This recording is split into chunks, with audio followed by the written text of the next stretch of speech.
What's up, everybody? It's your boy, Vlad the Bull, your #1 Embrace coach. And I want to let you know that my book, The Embrace Method, How to Leverage Your Trauma and Pain to Live the Life of Your Dreams, the second edition is now available on Amazon for purchase. Through heartfelt anecdotes, practical exercises, and profound insights, this book will show you how to confront your demons, heal your wounds, and emerge stronger and more resilient, ready to embrace a future with limitless possibilities. Remember, embracing your pain is the first step to transforming it into power. Be sure to get your copy today. And remember, embrace your struggles, embrace your successes, and most importantly, embrace yourself. Visit www.embracemethod.com to learn more about the Embrace Method book and the Embrace Framework. Welcome to the Roots and Rhythm podcast, where we explore the essence of culture, our experiences, and a healing journey that shapes our growth and family. Through heartfelt stories about marriage, mental health, relationships, and parenting, we create a space where you can find connection, understanding, and inspiration. Join us as we explore the rhythms of life, one story at a time.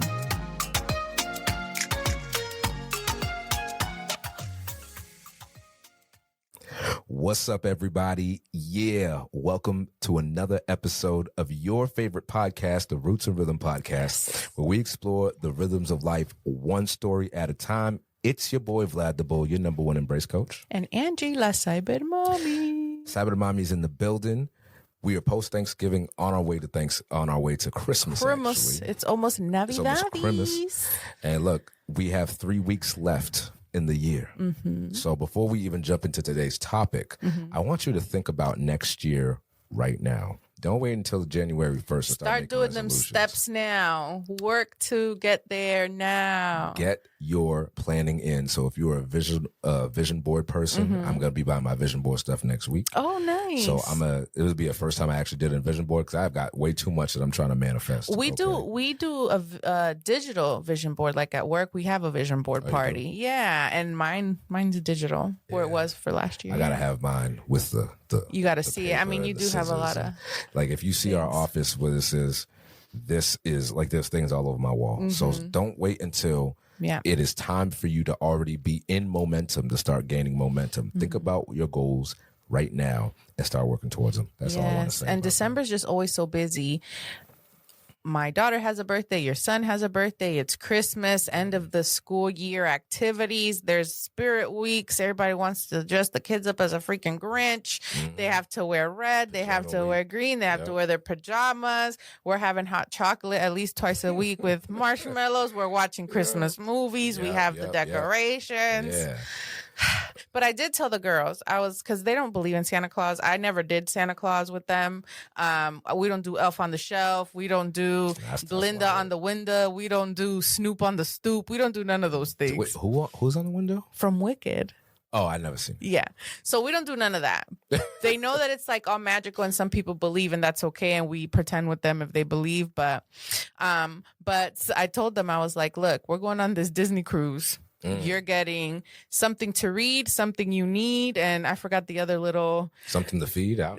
Yeah, there's like 4 gifts, but it's like things that they need and something to read. So yeah, I told them you're getting like 1 toy, a book, and clothes because they're growing like weeds. These children. Yeah, man. Wow. Yeah. Wow. Yeah. It's crazy. You know, Lito's in potty training right now, and he's getting even further down. We were officially in dad season. Yeah. I thought my dude was a mama's boy, so I used to always say, man, that kid's a mama's boy anytime anybody asked me, because he was just obsessed with my wife, and I love that. I love my moms. You know, I'm a mama's boy. I'm not going to, Yeah.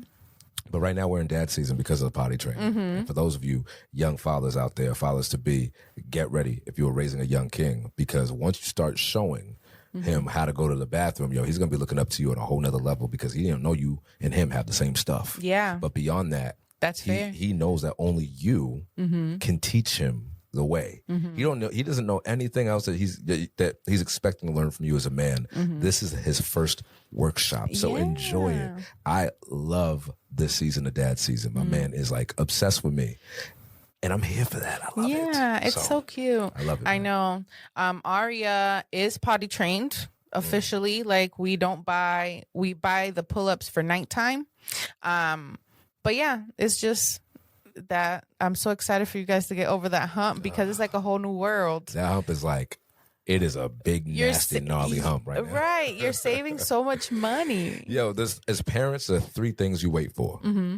The drop for the formula, you get your money back. The drop in the diapers, you get your money back. But what I'm really waiting for right now, the diapers are almost there. I'm really waiting for that drop in childcare. We are going to be thousandaires when that is over. Thousandaires. No, for sure. We got 2 more years. Yeah. We got 2 more years, but you know what? And then it'll just be a sadness because I know when Alana started school, and now she comes home and she's reading and she's just like doing this stuff, and I'm just like, wow. And she'll be 6. Yeah. Oh my gosh. Listen. No. I've been in my feelings all week because every day she wakes up and she's like, it's almost my birthday. Because she knows, she's like, don't remind me. Right. She's like, it's this day of the week. That means it's 4 more days to my birthday. It's 3 more days to my birthday. It's 2 more days till my birthday. What? But yeah, so... yeah, it's just, you enjoy the stage and then you grieve it because it's gone. And it happens so quick. Yeah, it does, man. It does.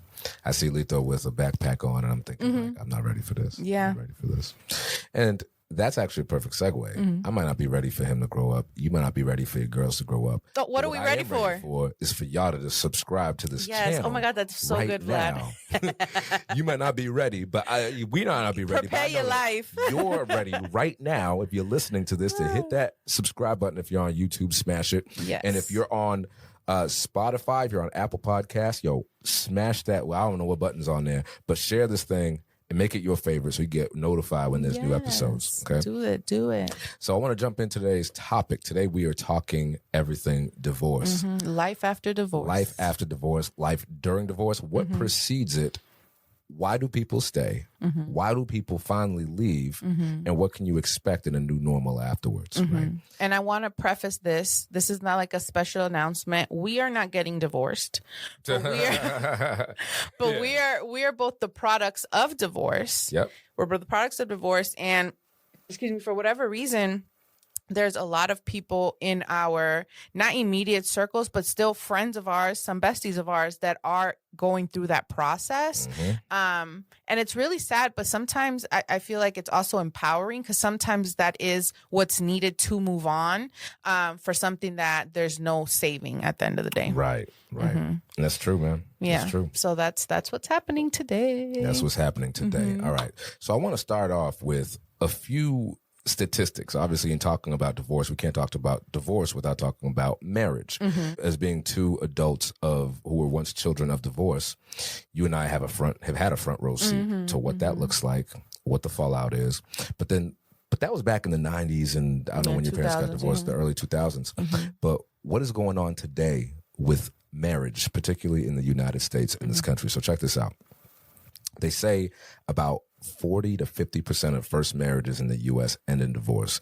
And that likelihood of divorce climbs up as you get married a second and a third time. I believe it's somewhere around 70 to 73% of third marriages end in divorce. And 60 to 67% of second marriages end in divorce. So chances are, if you got divorced and you got remarried, but you're probably going to get divorced. That's so wild to me, Vlad, because you would think like, okay, I was married. I made some mistakes. I'm older now. I know what I like, what I don't like. This is going to stick. But it's like it's still not working out. I think it doesn't work out for a lot of reasons, but mainly that people don't know what caused the divorce in the first place. And I think oftentimes you get divorced, and if your partner was nasty, then it's easy to think, well, I was just with the wrong person. Yeah, now you get with the first nice person. You get with the first nice person, but then you also realize, like, who was I that made this divorce possible as well? Or that made that who was I in this marriage that ended in divorce? Can I be that same person in my next marriage? And people often do. Yeah. Are the same people, or they have the same tactics, they have the same habits, they have the same tendencies, and don't properly heal. And marriage almost becomes a Band-Aid for their emotional pain. So it's almost like a redemption story, right? And shit, my first divorce didn't work out. My first marriage didn't work out. So now I got to make this one stick. Yeah. So you might see like 1 or 2 different things that look different than your partner. Oh, that's the one. It's not the case. Yeah. So. Yeah. And I think too, people people are different, right? So I think women, they have this thing where it's like they're going to give it their all and they're like kind of working alone for a lot of it, right? Right. Maybe they suggested kind of like couples counseling and the husband's kind of like hesitant, at least the people that I know. The husband's hesitant at first, then they try it, but then there's not a lot of truth in the therapy because it's like they say one thing in therapy, but then outside it's another thing because they didn't want to go to therapy in the first place. Right. You know? And so then that just leads to resentment. And I feel like women leave mentally first before the man. Always. And then they're like, oh, this came out of nowhere. And it's like, did it though? Because she's been telling you this hurts her, or this bothers her for like 4 years. And then now magically you're getting divorced. Do you believe that marriages can end out of nowhere? Or is there always something preceding the end? No, I think something's preceding the end. If for women, I think they leave a while before they settle on, you know what, this is the end. But I think for men, something has to happen too, and maybe not as far back as the woman, but something. I don't feel like you just wake up one day and you're like, I fell out of love. What made you fall out of love? Right. Who made you fall out of love? Right. Because it's usually infidelity too, right? Is tied in there somewhere. If it happens suddenly. Yeah. Well, infidelity is one thing, and obviously there are a number of situations that precede infidelity. It's either the person just had a promiscuous nature, right? Maybe some unresolved stuff, or the person left mentally and was unsatisfied and didn't have a way out of the marriage, and maybe infidelity was the reason, right? But it's interesting to think about how often people get divorced. I think something of 54% of marriages fail. First marriages fail, right? And even just looking at this statistic, which is just straight up from the census, the average marriage that ends in divorce usually lasts about 8 years. And That's a long time. 8 years is a long time. Like my wife and I are going on 6 years this year. And I've been hearing something, and I need you to clarify for this for me, sis, if you've heard it. The 7-year itch. I've heard of that. Can you explain to me what that is? Because I've never heard of that before. Oh, okay. So people say the 7-year itch is like you've been with someone 7 years and then you just get an itch where it's like, I need something different. There has to be better out there. Like little problems seem bigger now to you because it's like you're just getting like uneasy. Yeah, people say that. I don't think we went through that. I think 7. You guys been married for long. It'll be 14 years. And what? I know. Whoa, you've been married for 14 It'll be years? in February in 2 months. It'll be 14 years. Wow, we got to give them some. I always get the last one. Womp, 14 years. 14 years of womp. Boo, no. Boo. But yeah, so 14 years. So I'm trying to think back 7 years ago before we had Alana, whatever. I don't think that we were, thinking like, oh, this can't be. 7-year itch, huh? Yeah. That's what I think. And I think because by 7 years, like usually not all couples, but most couples by 7 years at least have one kid, maybe two. So it's like the compounding responsibilities, trying to like still date each other, still do things together on top of like kids' responsibility, riding around, taking kids here, there, whatever. So maybe that too is a reason. Well, a quick AI Google that overview thing. Is the 7-year itch is a popular belief that happiness and satisfaction in long-term relationship, particularly a marriage, declines around the 7-year mark. And it suggests a period of restlessness, to your point, and dissatisfaction that can lead to conflicts, a feeling of disconnectedness, or even infidelity. So this has been around since 1952. Yeah. And I have never heard of this before. Yeah. Possibly because I don't know that married people.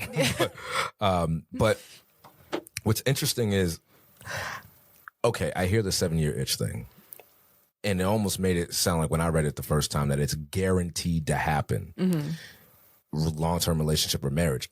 Julie and I have been together for going on 13 years. And we've been married for almost 6. And if anything, we hit our snag in the road at 3 years, not 7. But we weren't even living together at that point. Yeah. And we were talking about it the other day. And I think part of the reason why we're hedged against that in protection is that we hit that snag early on in our relationship before there was anything at stake. We weren't living together. We didn't have any property together. We didn't have any children together.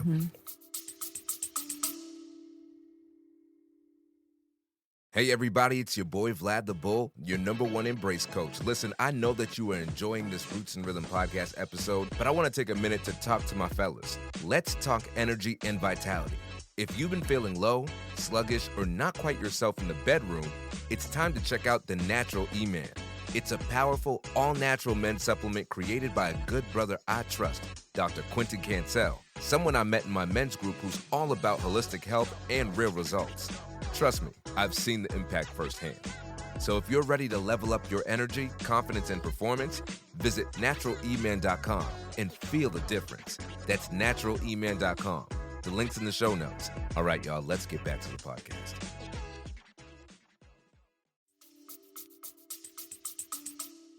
Revisit it. Not that I want this to happen to y'all, but revisit it when you were married 7. Because is it dating or is it married? It's dating or a long-term relationship. Okay, Okay. I didn't so know that's what why I the thing understand it, because marriage for some people means something completely different than others. Being together with someone for 7 years, does it only happen to people who are legally married? Or living together. I think it's like proximity, right? Proximity, yeah. So Julie and I have been living together. Let's see, we moved in. Yeah, we've been living together for 7 years. Okay, so this is the year that you might get the itch, but you're not gonna. I don't feel itchy. There's only 3 weeks left. And I listen, I got my gold bond right here. You know what I'm saying? Like, I don't feel itchy. I don't know how everybody else feels. Right. I mean, again, we didn't go through that. And I think it's because we didn't have like more stress on our marriage. Like we didn't have all those things. We didn't own a home at that time. Like there was a lot of things. It was kind of like just, we were coasting. Everything was fun. You know, we didn't have like added responsibilities. So maybe that's like, especially in the 50s, you're married 7 years, you probably have 7 kids at that point. Well, but people used to do that. Nobody got married. Nobody got divorced in the 50s. No, they stayed. And let's talk about why people stayed. Well, that's actually a really good segue, right? Because something I want to ask you is, when we're talking about why people stay and why people leave and why marriages fail and all that, what are some of the myths, non-truths, that you were told about divorce and separation as a kid that you now realize, like, maybe that's not so true? What do you mean about divorce itself? About divorce itself. Right? Oh, that one, that you shouldn't get divorced. You know, you decided to get married, and especially like my mom grew up Catholic, then we became Christian, not denominational, in like my late elementary, early middle school. You do it in front of God, so it's like you can't. That's like you're breaking a covenant. Right. It is, you know, and it's really that deep, right? So I think that's like one of the myths. But even in the Bible, don't quote me, I'm not a theologian, but there's something like God gives you reasons for divorce, and I think infidelity is one of the reasons why. And I think now that people are more independent as far as like women can work, because you know back then women didn't work, so it was a lot of financial abuse. I feel like it happens now too, because you have moms that decide to stay home, they're not working, so they stay. Why do they stay? For the kids. Number one reason is for the kids. But you know what, kids would rather see you happy than married. You know, I don't think there's some people that are going to be listening to this that do not agree with you, and that's okay. You don't have to agree with me, but honestly, as someone that lived through my parents' divorce, they should have divorced a long time before they did. And by the time that they did, I was already old enough to understand a lot, and I wish I would have done it sooner, because I would have seen my mom happier longer. Well, so let me ask you this: as a child, what signs, if any, did you see that you could probably broadcast your parents' divorce ahead of time? Like, did you see it coming, or did it come out of nowhere? No. I definitely saw it coming, because again, I feel like my mom was planning this for years, but she couldn't do it right away because she was a stay-at-home mom for a long time. She didn't start working till there's 6 of us until the last kid started school. Oh, wow. Because she wanted to be home with us when we were home from school. And then even then, she got a job at the school so she can be home with us even after school. Oh, wow. You know, because my mom was put on this earth to be a mom. Right. Like she could. Listen, I didn't have any canned vegetables until I was old, because my mom made everything. She made everything. We'd wait for the bus in Florida cold weather. What is that, 55? 60. And we'd have hot chocolate at the bus stop. Like, we'd have hot breakfast. Like, we weren't eating cereal. We used to eat cereal at night as a snack. For breakfast, always hot breakfast. Wait, I just need to call time out real quick. y'all were making hot cocoa at 55 degrees. My mom. Okay, she was the Mary Poppins of mothers. Yo, okay, you know, in Massachusetts, Mama pura. If it's 55 degrees, people are outside in shorts, running outside. Yeah, drinking lemonade. Yeah, or in thongs. People surfing. You know what I'm saying? Like it's like a nudist beach. But right, so it's like so she was there doing all this. I forgot why I just said all this, but she was there doing all that because she was just made to be a mom. But anyway, so she did all that so she could be home with us or whatever. So I feel like she was planning on this divorce forever, but she needed to get to the place that she was able to leave because she wasn't working for so many years. Right. So economic and economic dependence. I think that's number two. First is you stay for the kids, and two, you stay because financially you can't afford to leave. And in these cases, these days, now the men can't afford to leave. Nobody can afford to leave. You can't afford to leave. You can't afford to buy a house. You can't afford to eat. Buy them out. You can't afford nothing, man. Yeah. And we were talking to your friend earlier, and she said something that was really important that it may also be controversial, which is marriage is a business. And call it a business, call it an institution, an enterprise, if you will. But I am in agreement with that because of the way that marriage laws work in the United States. But also, it is just, somebody told me a long time ago that one of the most important consequential decisions you'll make in your life is who you choose to procreate with. Facts. And that can undermine that if it's not a right fit for you, that could undermine any foundational promise that you had as a couple if you can't co-parent with this person properly. And marriage itself, because it's split down the middle, it is an enterprise. Like, look, before folks could get married, before black folks could get married, one of the reasons why it was such a big deal was because it's an enterprise. There are legal financial benefits to being married, put you into a different tax code, right? But I think one of your reasons, the children, is why a lot of people stay. You know, thinking back to my parents separated when I was 10. And if I would have asked myself at 8 years old, Vlad, do you think your parents are going to get divorced? I'd be like, hell no, my family's going to stay together. I wanted my family to stay together, even though our house was awful with my parents together. But I knew things were in motion. I'll never forget, there was this one time because my mom is very sensitive to stress. Like when I was a kid, I remember she had her left arm, was it her right arm? One of her arms was all like just black dots. Looked like scars. And I'm like, yo, what happened to you? Got in a fight with a porcupine or something? Yeah. And she said, no, these are all like bursted blood vessels that happened around the time that you were born. I was so stressed out. Like I would just break out everywhere. Yeah, like hives? Yeah, pretty much. Like stress hives, I suppose. And so the stress of being in this home was obviously getting to my mom. One of those times she ended up going to the hospital. She had a really bad stomach ache. And as you know, you could have an ulcer from stress. Yeah. And I remember being in the hospital with her, me and my brother, and the nurse came and was asking questions. And I think she asked something about, what is it like living at home? Is it safe? My mom said, I don't know, but I'm leaving soon. And when she said that to me, to the nurse, my heart sank. Because I was like, what? You didn't tell me you were leaving soon. Although, again, hindsight is 20/20. I was only 9 or 10 years old. But looking at it now, duh. Like, what in the world makes you think your mother wants to stay here? Right. I don't remember seeing my mom packing anything. But she was. We've moved. You've moved. You know how much packing is involved in moving, especially when you're packing for kids. Yep. And like I said, classic story, my mom escaped in the middle of a work day. My dad came home to find my mom too. To do that. For real? Yeah. So I was already in college, but she packed up the house and he was in DR on business, and then he came home and the house was empty. And you don't think he saw that coming? No. He was just like, what's going on? Oh, wow. You never told me that. Yeah. So what was the fallout? I know you mentioned the chickens, right? Oh, no. Well, that was when he finally found out because she bought a house. And that's when he finally found out where the house was. My sister told him because she missed him or whatever. Makes sense. But for a long time, he didn't know where she was living at. How long are we talking? I don't even know. Not too long, but long enough. Yeah, maybe a few months. Did he want to know where you were living? Or Oh, for sure. But it wasn't like because he wanted to hang out. I feel like it was more of a control thing, because that was like a main reason too why they got divorced. He was like trying to control her. He's like, oh, why do you want to go get a job? Why do you need your own money? It's so fascinating because that's exactly what happened. My mom told me that she wanted to work. Now we grew up with my dad's sibling and his mother, my grandmother At next the door. house. Yep. And she'd asked one of my aunts, like, "Hey, I'm taking this certification exam to become a nurse or a nurse's assistant. Could you watch Vlad for a bit while I do that? Maybe watch him and Surge." And they're like, "I ain't doing that. Who told you need to work?" And it's like, They're working. right now you're asking your dad. No, she's asking your dad, like, oh, can you please watch the kids? Like, these are your kids. I should just tell you I'm doing this.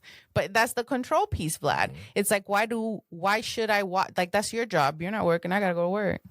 You know? Yeah. And when you control the finances, you control the home.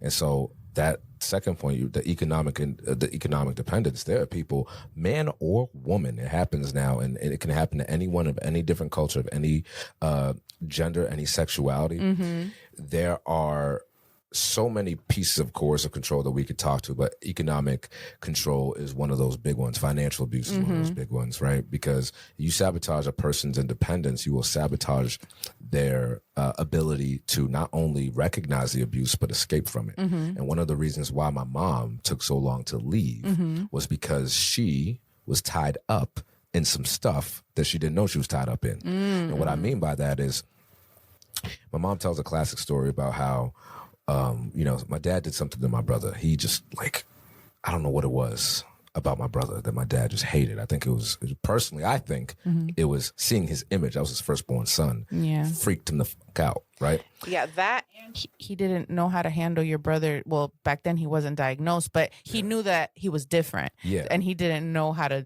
handle that too, you know? It was like a lot of layers. Yeah, and I think he knew he was different like him. And he wasn't settled with that. Because you know what? People think that like autism and ADHD and ADD is like this new phenomenon when your uncle only eats steak and potatoes and he has a rock collection. Like, or your uncle with the train set. Right. Or your uncle that goes outside and has no family ties. He's like, oh, he's just a little different. Or that uncle or cousin or whomever that's a little socially awkward. Right. It runs in the family, bro. It's been here forever. You're just undiagnosed. And I saw a statistic that said that, I'm going to find it because I don't want to say it without properly knowing, but autism actually, that's a paternal gene. So I got to figure that out. But hold on, I'm going to find it. Hold on. Yes. All right. So check this out.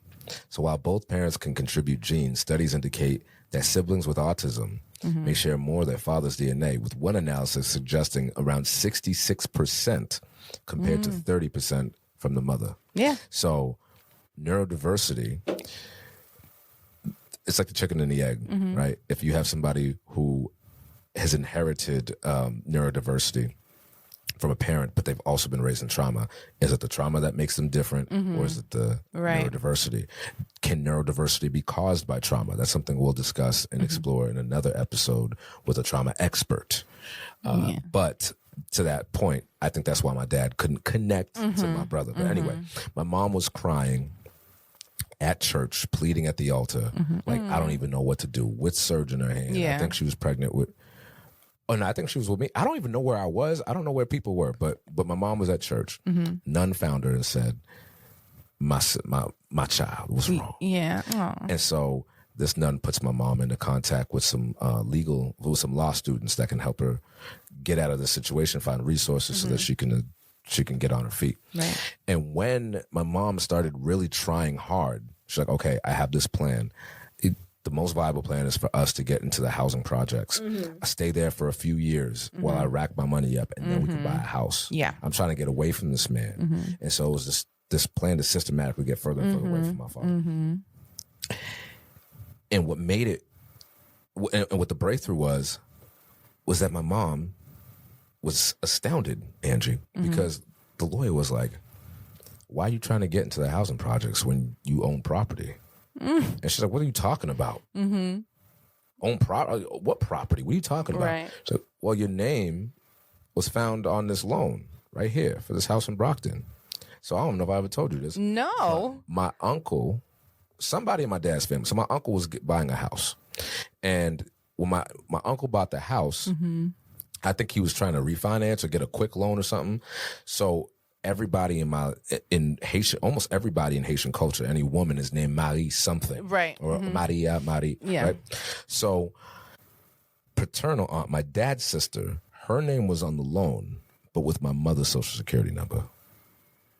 Now, I don't know if that was done to insulate them. I don't know if that was done to isolate her, but that's why she couldn't get out. She couldn't. She couldn't qualify for housing because of that reason. Wow. It's fraud. It's like literally what it is. This is not like some little stuff. And when he asked, "Do you want to press charges?" Like, no, I just want to leave. I just want to get away from this dude. And so I don't know how she figured that out, but she did. Wow. But that is the lengths that people will go if they're determined to control you and everything else around them. And I think that's the reason why a lot of people stay, is that when you give up that much control to somebody. In my mother's case, she was an immigrant. She didn't speak the language. She was still learning English. There were a lot of things that were just kind of above her pay grade. But if you're in a relationship where somebody is starting to ask you that, hey, can you just spend more time over here? Maybe don't go to your family. Spend more time over here. You don't need to spend your time with friends. I'm your friend. And you live together. You don't need to work. I'll work for you. Well, that's where the brainwashing starts, Vlad. It's like isolation. And it's like you only see that perspective. And it's like they're literally breaking you down and then cutting all those other ties that you have. So it's like you're only dependent on that person, and it's like they own you. Yeah. And that's what they want. It's like that ultimate control. Now it's like, I'm tracking you on the cell phone. I'm getting you a cell phone. So it's like, I know where everything's at. You know, like you can only use this. Like, you know, so that's where it starts. It's like, oh, who texts you? Let's text them back together. You know, so it's like that control, right? So yeah, so that was like a big reason. My mom was like, why are you trying to control me, right? So it's like slowly she got out of that. But yeah, and I think she was also hurt that we weren't like a family unit anymore, because she comes from like this huge family that did stay together. But my grandparents should have also gotten divorced, because my grandpa had these kids outside of my grandma, and as much as we love my grandpa, God rest his soul, we know that he was out here. We know he was. But they stayed together. Oh my gosh. You know, I found out last year that my grandfather, my dad's dad, who he never talks about, he had another family too. And that brother was around, because my dad's one of 7, and he's around the same age as some of the eldest siblings. But to my knowledge, that's the only other child that he's had. My grandfather on my mom's side, my maternal grandfather, same thing. He's got other sisters. At first, my mom was like, well, that was before my mom and my dad got together. But I'm like, but mom, you're not the oldest sibling, and you and your half sisters are the same age. Yeah, exactly. So let's get the math straight for a minute. But that's obviously, we talk about the fallout of divorce and just extramarital affairs and all that other stuff. How it impacts the kids and their identity is different, because you can't help but felt unchosen in a way. Like you couldn't even just get your nuts together in a pile just to focus on me and this family, right? Another reason why people leave, right, or why people stay so long is self-esteem. Because you talked about it. Let's think about it. Somebody breaks you down so far. They break down like, you're not good with money. Let me control you. Let me make sure that I control the money so that you don't have to worry about that. You're not really good with relationships. Let me choose the relationships for you. Yeah, you don't see what I see. You don't see what I see. I'm doing this because I love you. Right. Right. And so that you take that away, right? We're raising children. And at every opportunity we can, we're trying to empower our son. We're trying to empower the girls to make their own decisions based on the world that they see. Right. And so, you know, if you keep telling somebody like, hey, man, you just ain't that deep, let me do it for you, then you create this emotional codependency on so many levels with a person. If they want to leave, how can they? How can they? How are they going to survive without you? All my money, the little bit I got, is tied to this person. You know, they're right. Like, I can't do this. You're right. My family's not there for me, even though they've been trying. But, you know, so it's like they put you in this silo where you think that you can't go anywhere else. And it's very unfortunate, but we see it happen a lot. But that control can happen at any point in time, right? I feel like the financial one happens now, but it happened so much in the past because women weren't allowed to have, like, women just were able to get a credit card, in the 60s or something? Yeah. I think it was later than that. My mom was alive at that point, is what I'm saying. It wasn't that long ago. Right. You know, so it's like now, outside of like maybe some financial, maybe some guilt because you want the kids to come from a 2-parent household, I feel like the emotional labor and just like the labor of the house gets put on women, even though both parties are working. Like, we need to be able to work like we don't have a family and have a family like we don't work.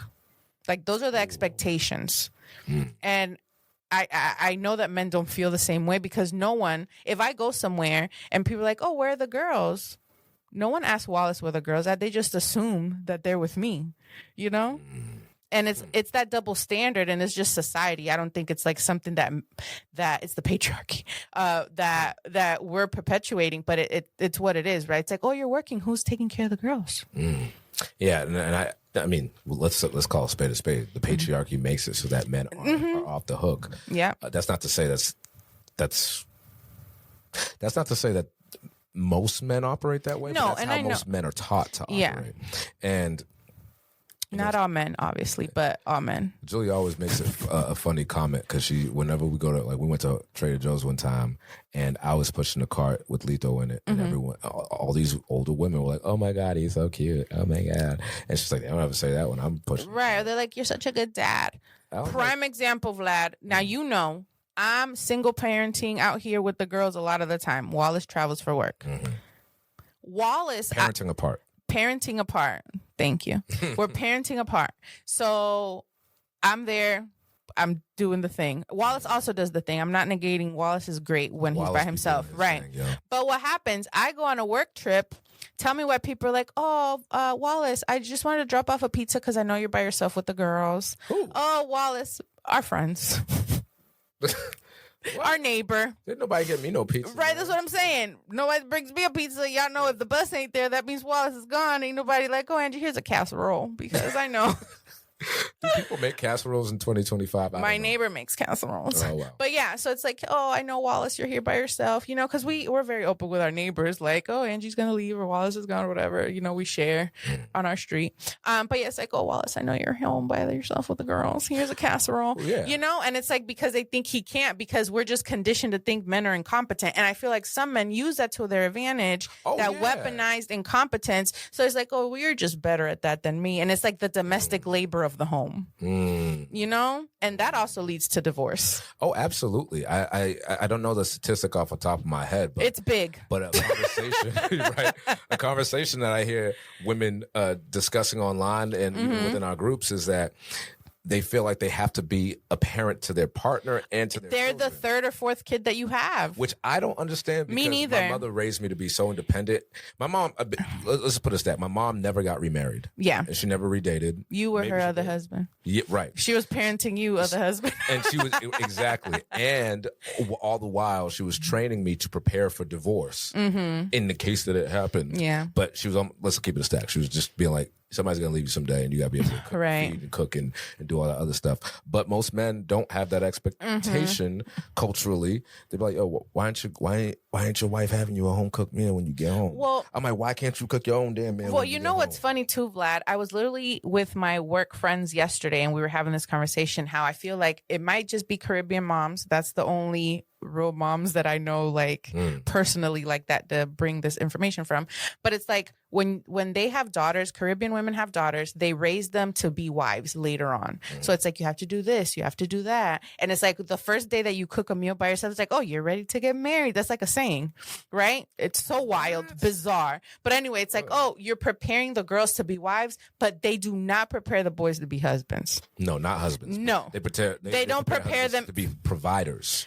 But nothing in the house though. Well, nothing in the house, yes, but also nothing emotionally. That either. Yes, I think correct. That weaponizing competence also goes to emotion, also leads to emotional intelligence and incompetence, because a lot of men will be like, well, why you want me to talk about my feelings? I'm working. But that's the thing. It's like, oh, you have to be strong. You have to work, be a provider, to your point. Right. But then it's like everything else you negate. So it's like, now I work, so I have to be a provider too. And I have to do everything in this house because I have to be a good wife, how I was taught, because Caribbean mom.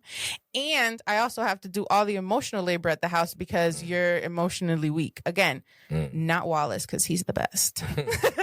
Well, I think a lot of people will think about people getting divorced and automatically attribute, there was a mismatch, there was an unmet need, an imbalance when it came to the household chores and the responsibilities. Oh, that too, yeah. And I think if you're human, you're susceptible. I think society makes certain scenarios more predictable or acceptable. But if you're a human, whether you're a female or a male, look, we would not have, DCF would not be so busy and overburdened if mothers always had it together, or fathers always had it together. If you're not well, you won't parent well. It's just that simple. And a lot of people get into relationships, marriages, talk about that 7-year itch. I have nothing to itch for because I've dated before. I've dated around. I know what's waiting for me out there, and I don't want it. I got everything I need in my wife. I got everything I want in my wife. And actually, I think that's something else to talk about too, real quick, is that people often, I've heard, divorce because, we're just not the same people, or we grew apart. Okay, everybody changes when they get married. You're not right. Over time, we're not married to the people we married. We're not. You're supposed right. People. You have to evolve. Yeah. But the whole point is evolving together and having those conversations. And you said something earlier, Vlad, about, the expectations in the home and stuff. And, you have to, people think that they're giving more or less. And that's perfectly fine too. There are days when I only have 20% to give. Right. And Wallace will pick up the slack on the 80%. And I feel like we're so in sync that even without me saying it, he could just tell, and he just picks up the slack. Yeah, like it's just a natural order. Yes. Right? And there's days when he has 10% and I have to give the 90, or we're more equal, or you know what I mean? Or we both are at 100. We're like, wow, look at all the things we did today. Right. But it's like not like being able to communicate, or being in tune with your person to know, like, oh, they're either not feeling well, they're going through this, like work is doing this, their family situation, whatever. So it's like you pick up on those things and then you kind of improvise in the moment, because there's also like expectations. Like Wallace knows if he's home, I ain't washing no dishes.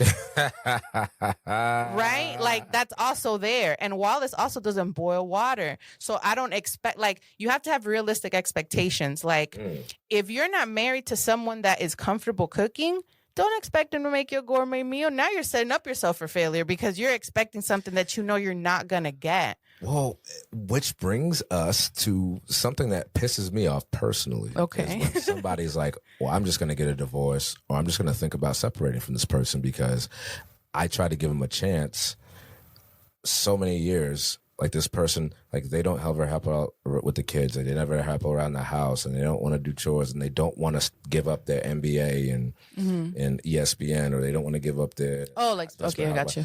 And I'm just like, but you knew that. Well, knew that, or was there any like kind of plan set up? Because people don't know what they don't know. If you're really having those conversations and you're like, this is important to me, blah, blah, blah. If that person really is not changing, like what can we do to get them there if they're willing to change? And marriage is not going to be the thing to make somebody change. No. Because all it is let's face facts. That the typical marriage, typical wedding isn't done for the couple. It's done for everybody else. Like the typical wedding is not done for a husband and wife. It's done for everybody else. So everybody else feels happy and satiated. You can say, everybody, look at us. We're getting married. 54% of people ended up getting divorced after their first marriage. And look, you had a $50,000 wedding. What was it for? Right? Yeah. What does Maya Angelou say? When someone shows you who they are, believe them. Believe them. Marriage is not going to fix anything. No. And I feel like broken. And I feel like men are simple creatures, Vlad. No disrespect. No, we are. But I feel like you get what you get. You get what you get. If someone is telling you this is who I am, that's who they're going to be. Yeah. And The only way I could see things changing is if that man is doing the work. dedicated to doing the work. Yes. He's got plans to doing the Yes. work. For example, But don't marry. I wouldn't marry for potential.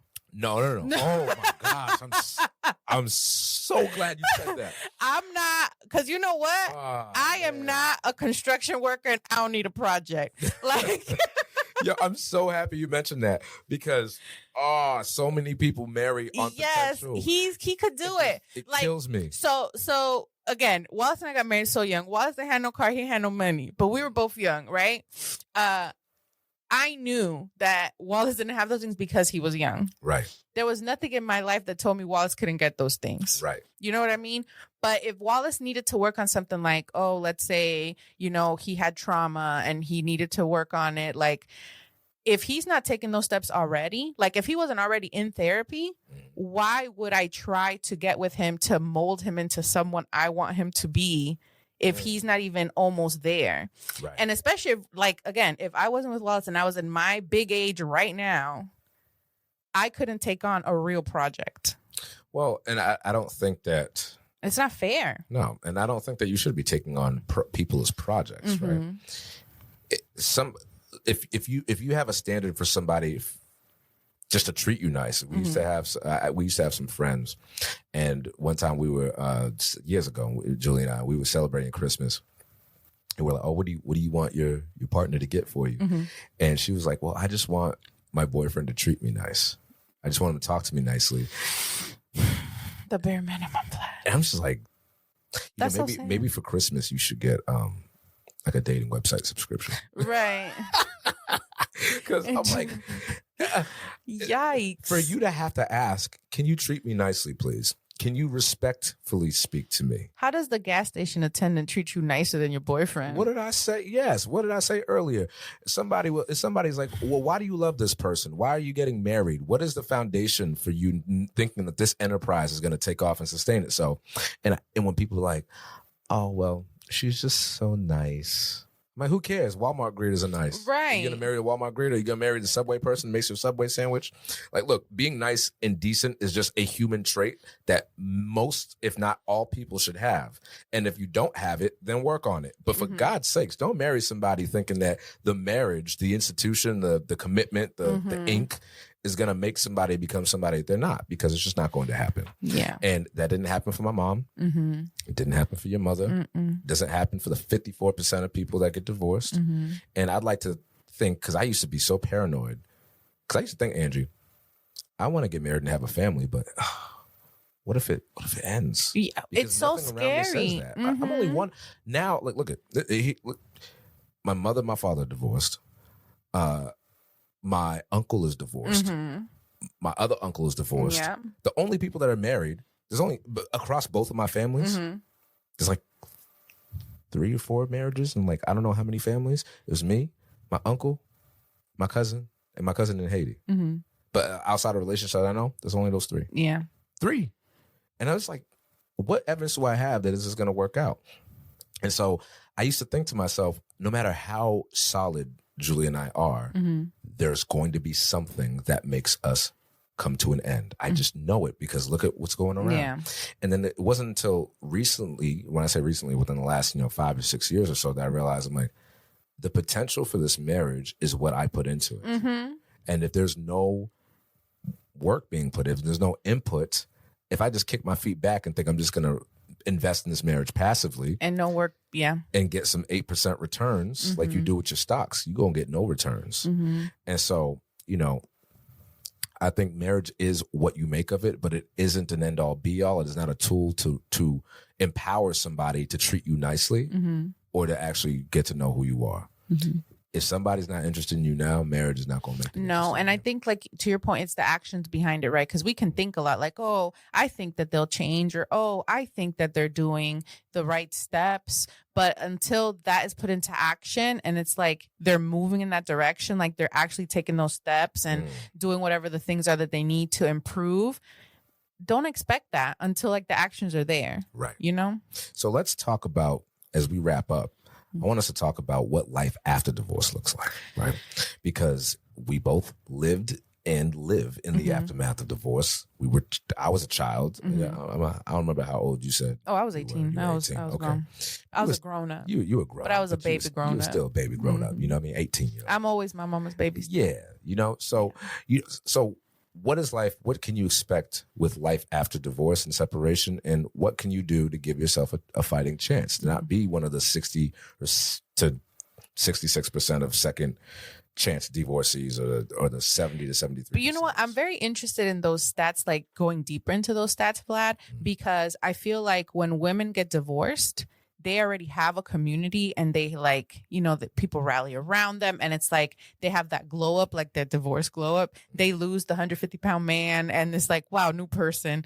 So I think like the woman's life improves. But I think for men, since a lot of men don't have that community, they don't really have like deep relationships. Like we were saying, how, you have your circle, but men don't really have that because they don't express themselves. Like not a lot of men do that.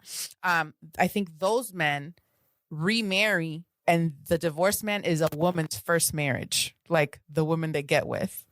So I'm interested to see if the statistics are for both people's second marriages, if that makes sense. If I'm hearing you correctly, I think you're wondering how much of the second marriages, both people are the divorcees. Right. Whether it's... Because I think a lot of women don't get remarried. Like, I think some do, obviously. We've seen it. We have friends that do. But I'd be interested to see those numbers because, like, life after divorce, I think is very flourishing and wonderful for women. But for the men, because the woman was, again, having that home mental load, holding the house together, doing all these things, the men need to rush into another relationship because that's all they know and they need someone to do for them.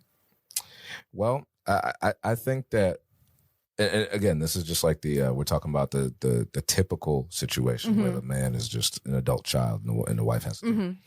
I mean, I would like to think that maybe those marriages fail because of information not being utilized, right? Like you will always fail over and over again and be insane for doing so if you just keep making the same decisions, seeing the same type of people, being in the same type of relationships, having the same dynamics, right? Maybe we could look more into those at another time. But I mean, from what I see, remarriage rates consistently show that men are more likely to remarry than women. I knew that. And the reasons for this disparity are complex and can include factors related to social and economic differences, right? And there's mixed data on it. So from what I find, it seems like it's inconclusive exactly why. Well, because men's mental health and their physical health improves when they're married. And women's goes down when they get married. Right. And we had an episode about that a few episodes back. And I think it's because when women are married, they focus more on like the family and the marriage versus themselves. And men still think they're singular creatures out here and still do for themselves, except in the community aspect. Because again, women have the community they rally around. Life after divorce, I feel for women, and I'll talk about the women part of it. I feel like at first it hurts because I have a few friends that are divorced, and the first couple of months when they had to share custody, they were like, it was painful for them because like, I don't have my kids, and that's all like they're used to. But now they're flourishing because now they can pursue like other interests. They have like 2 or 3 days a week where it's just them. So they have like that open time. They can do things that they want. They can go, again, start a business. They can go, you know what I mean? Like do whatever they want when it's like days that they didn't have before. Right. So it's like life for divorce for them is great. Yeah. And statistics show though, too, that people who are divorced are 23% more likely to experience depressive symptoms, which is obvious. Like something that has been an institution in your life for so long. Women are at a higher risk, actually, of being depressive after divorce. Because like you said, women leave before they leave. Mentally, they leave before they actually leave the legal marriage. And so when we're thinking about life after, one of the questions I always had was, why don't my parents date? Would I have wanted my parents to date after breaking up? Sometimes I've said no. Other times I've said yes, and I think I've said no because in my ideal mind as a child, I just wanted my parents to be together and I wanted them to work their stuff out. But if that's not possible, then what else is possible? As an adult, it did my parents a great disservice, I believe, not to even put themselves out there again. My mom's told me straight up, I don't ever want to go through that heartache again. So I'm just not going to try. And that's out of fear. My father, I don't even know. I couldn't tell you why he's never remarried. From his life, I could tell you, I'm not a woman, but I would not want to be married to my father. Yeah. And I love my mom, but as is, I would not want to be married to my mom either, because they're both very hurt people. And you're going to bring that, I would rather you just stay alone than to make somebody else's life, another situation, potentially more children, at an effect to whatever it is that you haven't worked out. And they show that kids who were introduced and exposed to chronic stress, conflict in the home are massively more susceptible to developing depression, anxiety, and things later on in life. I'm a beacon for that. And when I think about all the years that I watched my parents argue and fight and throw things, and it was so unhealthy for the both of them, for us as children, as us as a family unit. And I came to realize that, once they divorced, that conflict was still there. Maybe not with each other, but like they can find conflicts everywhere else. So sometimes that experience in marriage, if it's that toxic, may set up other times. But I do believe that there is so many great things that can happen as a result of divorce, because nobody wants to get divorced. And let's face exactly. No. But sometimes that's exactly what you need. No, that's exactly what you need, especially if you've given it your all and nothing is moving, the needle isn't turning, whatever the saying is. It's like, what else is there? Are you just going to live the rest of your life miserable, tied to a person that doesn't want to grow with you, doesn't want to improve, doesn't want to like level up? That's not fair either. No. And life is short, but life is also long. Life is short. To be stuck. Short. Life can be short when you're having fun. Time will fly. But when you're not and you're miserable, life is long. It's like watching paint dry. Right. And, I don't know if I saw the glow up in my mom that one would expect. But who she was with my dad and who she is apart from him are completely different stories. And I'd like to encourage somebody who's listening to this, if you're listening to this right now and you're a divorcee, or you're on your way there, or you're contemplating it, or you're petrified of it, and you're asking yourself, what is a reason to stay? What is a reason to leave? You have to be honest with yourself and make the best use of the data that you see. Yeah. And remember that once you get out of it, there is another side of divorce and separation. Yeah. But your identity is something that you're going to have to rebuild. And I think, to answer your question from earlier, a reason why many people are the higher rates of marriage and of divorce, rather, as you get into the second and third marriages, it's because people don't take the time to do the work and reestablish their identity, because who you were with him or her cannot be who you are with this person. Whether you were a victim or you were an aggressor, you cannot be the same person and expect a different result. Marriage is beautiful when it is done right. It is a nightmare when it is done wrong. And what do we mean by wrong? This will just be my final thought.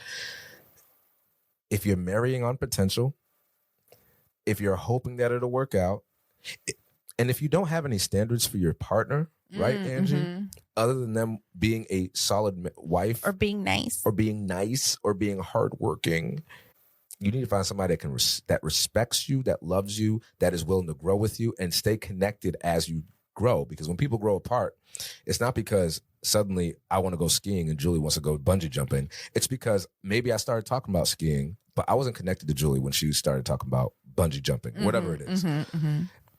People grow apart because they're disconnected and focusing on the family, on the kids, but the unit is strengthened by the marriage. So I said this before, I'm saying it again, and I hope everybody hears me. You cannot be a good husband and a bad father. Yeah. You cannot be a good father and a bad husband. They're one, and vice versa. Wife, they go hand in hand. So before you decide to put yourself into a marriage or out of a marriage, be committed to the work that's going to be necessary for you to make a different experience out of your next venture. That's all I got. What do you got? I like that. First of all, no notes for what you said. And I read somewhere something like that you have to love a person's roots before you love their flowers. Ooh. You know? It ties right into roots and rhythm. It does, roots and rhythm, baby. But yeah, so it's like you have to love a person from within and like to their core, because again, changes are going to come. Flowers, one day it's winter. Them things dead in the winter, Vlad. Right. You know? And it's like they're growing. Now it looks a little weird, but it's like you have to love the fruits to love the flowers in every season, because they're going to change. And if you love the foundation, you have that foundation, anything can last, but you have to do the work on yourself to do it together. Yeah. And that myth that, you have to be happy all the time in marriage is just not true. There are going to be times where you're not happy, not necessarily with the person, but just with the circumstance. There will be times you're going to be blissful, but it's, do you have enough to push through each time? Right. So beautiful. That's all we got. Listen, if you guys love this, smash the like button, smash the subscribe button. We're trying to get this thing up and going. Share, baby. So do your thing. And if you got something to say about this episode, we want to hear from you. And we are still launching and inviting those. If you want to be on the Roots of Rhythm podcast and you want to get some live coaching, go ahead and get it with us. Please. It's your boy, Vlad the Bull, your number one embrace coach. And Angie, la cyber mommy. We are out of here. Stay rooted.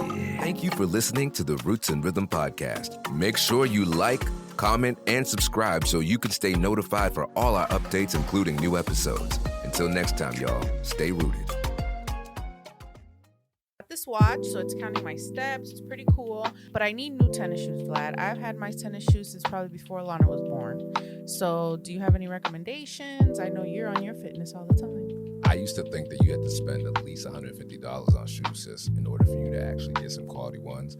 But I'm telling you, these new shoes that I tried out, it's like you're walking on air. Matter of fact, you don't even remember you're walking on them at all. It's like you don't even remember you put your shoes on. One time I thought I was barefoot. I'm like, yo, where's my shoes at? Oh, I love that. And are they light? Oh, they're super lightweight. They make my old shoes feel like dumbbells by comparison. I'm telling you, these shoes are comfortable, they're lightweight, and it doesn't even feel like you have them on. And on top of that, you can wear them anywhere. They're designed for people who are on their feet all the time, for the moms and dads who are chasing around the kids. So I would highly recommend them if you're looking for something new. So what are they called and where can I get them? You can get them at standplus.com. You go to standplus.com, put in our promo code ADX for an exclusive discount off of your next pair. They are the best all-day recovery shoes, so go ahead and get you a pair. I'm excited. Thank you, Vlad. Come on, let's do it.